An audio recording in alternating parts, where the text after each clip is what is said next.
An object is a combination of properties and methods, and what I mean by that is, let me quickly create an object. Const vehicle is equals to, since this is an object, I'll be wrapping everything within curly braces like this.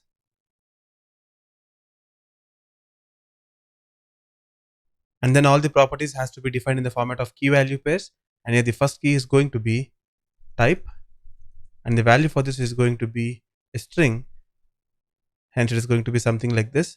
Separate this with a comma, and then the next key is going to be color, and the value is once again a string, hence I'll try to wrap everything within single quotes. So it's going to be red, and then separate with a comma, and then the next key is going to be wheels, and the value is going to be an integer this time, and it is going to be something like this. These are all the properties, and now we'll be looking at how to define methods within an object. Separate this with a comma, and then the method is going to be description, and on invoking this function we would need the description of this particular vehicle. So this is going to be function, and this is going to return some string for us, hence return. And I'll be making use of backtext, and we have already seen that when we use backtext we can embed some dynamic text into it, that is called template literals. So here this is a red car, hence this is going to be color, and type with 4 wheels, so this is going to be wheels and wheels. As a general rule of thumb, when we try to use variables within JavaScript functions, we need to mention the scope of the variables, which means all the variables which are defined within this object, and hence this is going to be this dot color, this is going to be this dot type, and this is going to be this dot wheels. Let me give this a save.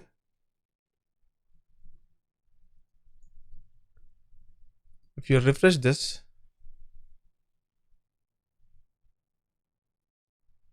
let's check the value of the const, which is vehicle. We have this, and if you check the type of this const, which is vehicle, this is going to be an object. This is one way of creating an object, and the second way of creating an object is, I'll try to remove this, and I'll make use of something called object parenthesis. Within the parenthesis, I'm going to paste everything that I've copied just now. Let me give it a save. This is the second way of creating an object.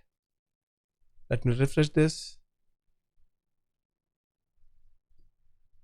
Let us check the value of vehicle. This is the value of vehicle. Let us check the type of vehicle. Once again, it is an object. There is no change in the output that we are seeing now when compared with the output that we have seen earlier. And the third way of creating an object is by adding the new keyword in front of the object. Let me give this a save. Let me refresh this once again. Let me check the value of vehicle. This is the value of const vehicle. If you check the type of vehicle, this is once again going to be an object, no change in the output. And the fourth way is,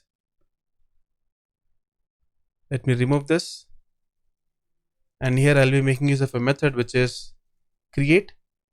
Let me save this. Let me refresh this.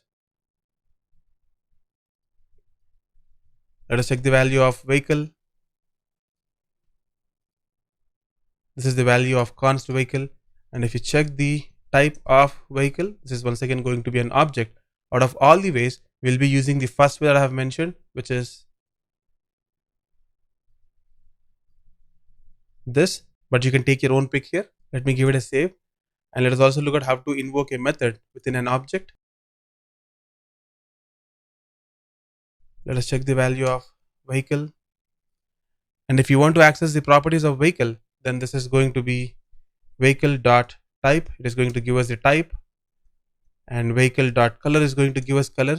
When we want to invoke the method of an object, that is going to be vehicle dot name of the method or function, which is going to be description, and we need to end it with parentheses like this.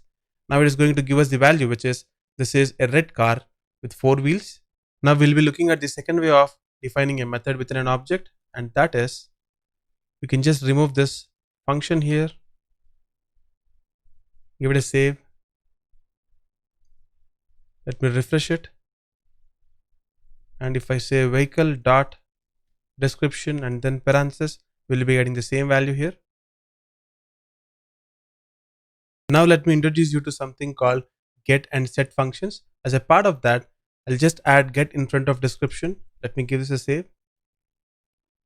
Back in the Visualforce page, if you check the value of vehicle, it is going to be the same thing. But now if you want to invoke the function description, you don't have to say vehicle dot description and then followed by that you don't have to give the parenthesis. You can just say vehicle dot description. It is going to give us the value, which is this. That is because we have added get function in front of it, and hence you don't have to call the function by using parenthesis. Likewise, we also have something called set function. Let me clear everything. I'm going to create a property here with the name color, and I'll be declaring it with null value, and followed by that I'll try to define a set function, and the function name is going to be color name. It is going to accept a parameter,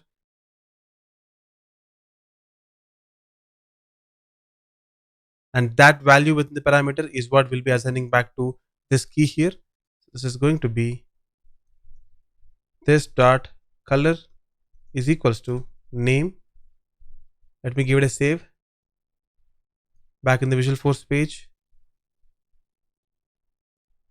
let us check the value of vehicle. Color is blank, and we have the set function. Now I'm going to say vehicle dot color name is equals to red. We kind of assign the value now, and if I say vehicle dot color, we get red. So this is how a set function works, and these are a few things that you had to know about objects before we move on. So that's all for this session, and see you.